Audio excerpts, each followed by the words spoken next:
கிறிஸ்துவுக்குள் பிரியமானவர்களே, இன்றைக்கு சோசியல் மீடியாவில் அதிகமாக வேகமாக பரவி வருகிறதான ஒரு வீடியோவை பார்க்க போகிறோம். கடந்த டிசம்பர் மாதத்தில் இயேசு கிறிஸ்துவின் பிறப்பை கொண்டாடினோம். ஒரு இந்து சாமியாரும் கிறிஸ்மஸ் கேக்கை வெட்டி கிறிஸ்மஸை கொண்டாடினார். அவர் அதில் பாடின பாடல் மிகவும் வைரலானது. அவர் பாடினதான பாடல், எந்த காலத்திலும் எந்த நேரத்திலும் நன்றியால் உம்மை நான் தொழுவேன் என்று பாடி இயேசுவை உயர்த்தினார்கள். இந்த வீடியோவை மற்ற உங்கள் நண்பர்களுக்கும் பகிருங்கள்.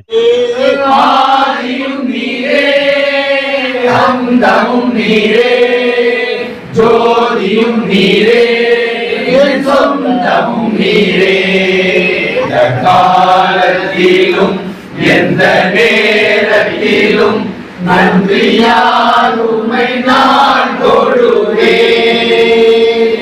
எந்த காலத்திலும் எந்த நேரத்திலும் நன்றியால் உம்மை நான் தொழுவேன்.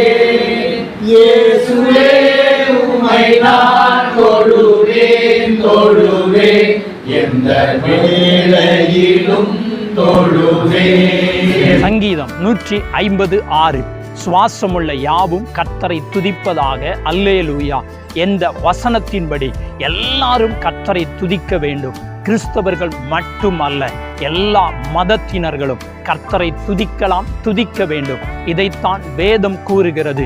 நாமும் கர்த்தரை துதித்து பாடி அவரை உயர்த்துவோம். கர்த்தர் உங்களை ஆசீர்வதிப்பாராக. ஆமென். நான் அல்பாவும் ஒமேகாவும் ஆதியும் அந்தவுமாய் இருக்கிறேன். தாகமாய் இருக்கிறவனுக்கு நான் ஜீவ தண்ணீர் ஊற்றி இலவசமாய் கொடுப்பேன். ஆமென்.